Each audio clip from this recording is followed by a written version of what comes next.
Now the youth is putting governments on a corruption war. Gen Z protesters have taken to the streets in several countries across the globe. 3 countries are currently at boiling point due to an anti-corruption movement driven by youngsters: Morocco, Madagascar and Peru.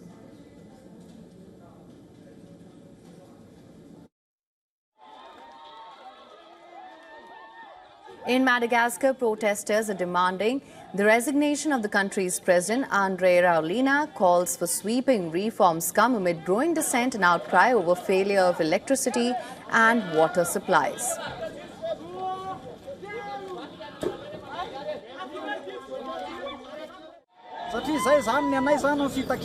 What we are demanding is the resignation of the president because we no longer agree with his policies, especially the suppression. We don't like it at all. The forces are no longer working to protect the population, but to frighten it, and we are not afraid at all. Moreover, oppression is not a solution. Now, the demand has been raised after Raulina sacked the Prime Minister and the entire government in response to the demonstrations, which have since turned chaotic and deadly. The students are joining too, calling for a complete overhaul of the system.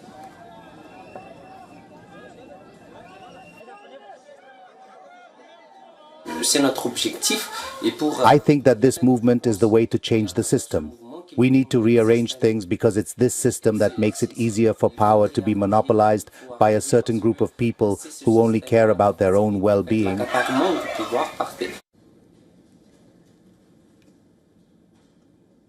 Across several cities in Morocco, the youth clashed with police on the 4th day of protest. According to a human rights body in the country, authorities have arrested more than 200 protesters in the capital city of Rabat so far.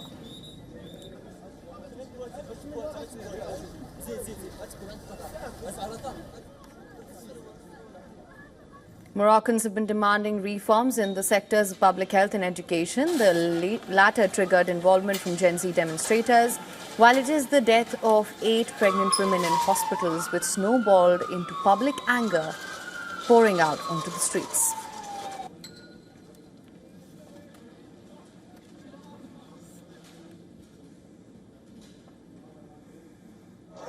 Over the weekend, Peru's capital witnessed unrest too. 19 people have been injured in anti-government protests. Thousands are out on the streets against growing accusations of corruption and extortion by the government.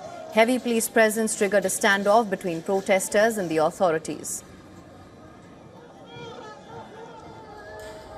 They're just standing there guarding. I imagine they've had their salaries raised so they can stand there and do nothing. Here they all gather bravely and stand united, but when it comes to crime out on the street, no.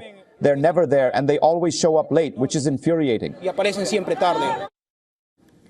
Unrest on the streets of Peru increased after President Dina Boluarte's government passed a law on the 5th of September which mandates contribution from young people towards private pension funds. The law comes at a time when Peruvians are scrambling with job insecurity.